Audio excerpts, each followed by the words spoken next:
নমস্কার বন্ধুরা, ঘোষ ফ্যামিলি রান্নাঘরে সবাইকে স্বাগত। আজকে আমি তৈরি করতে চলেছি রুই মাছের ঝাল। এর জন্য এখানে আমি মাছ নিয়ে নিয়েছি। মাছের মধ্যে হলুদ আর লবণ দিয়ে ভালো করে মাখিয়ে নেব।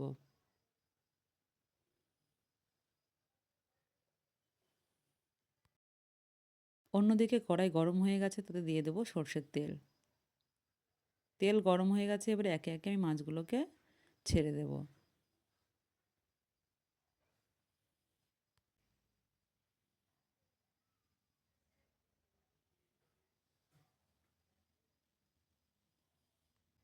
মাছগুলোকে আমি ভালো করে ভেজে নেব।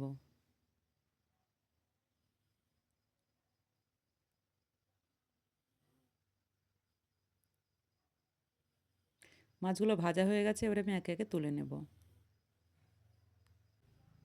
এবারে ওই তেলে দিয়ে দেবো ফোড়নের জন্য গোটা জিরে, তেজপাতা, শুকনো লঙ্কা দিয়ে একটু নেড়ে চেড়ে এর ভেতর দিয়ে দেবো কেটে রাখা পেঁয়াজ।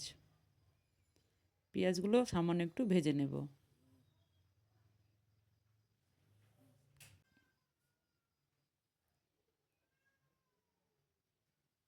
পেঁয়াজগুলো একটু ভেজে নিয়েছি, এবারে এর ভেতর দিয়ে দেবো কেটে রাখা টমেটো দিয়ে একসঙ্গে ভালো করে ভেজে নেব।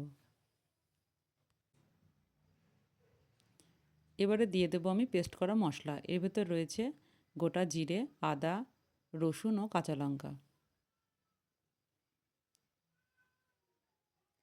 এবারে দিয়ে দেবো হলুদ গুঁড়ো, ধনে গুঁড়ো, কাশ্মীরি লঙ্কার গুঁড়ো আর পরিমাণ মতো লবণ দিয়ে মশলাটাকে ভালো করে কষিয়ে নেব।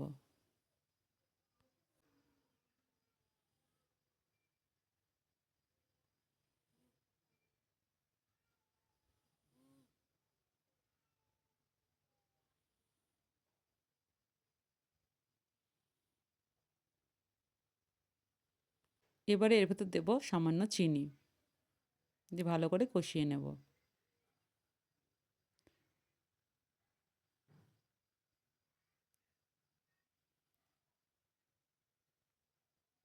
মশলাটা কষানো হয়ে গেছে, এবারে এর ভেতর দিয়ে দেবো পরিমাণ মতো জল।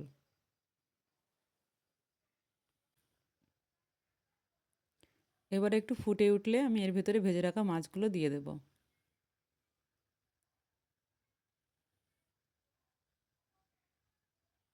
এবারে মাছগুলোকে দিয়ে দেবো।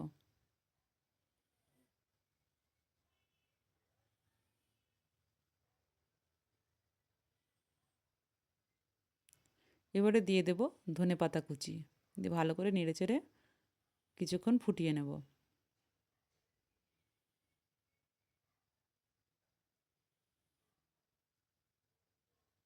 আমার রান্না কমপ্লিট। এবার আমি একটু গরম মশলা দিয়ে দেবো, দিয়ে নেড়েচেড়ে নামিয়ে নেব।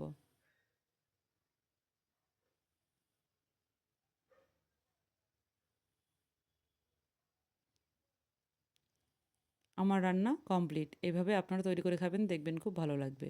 আমার রেসিপি যদি আপনাদের ভালো লেগে থাকে তাহলে লাইক, কমেন্ট, শেয়ার এবং সাবস্ক্রাইব করে দেবেন। ধন্যবাদ।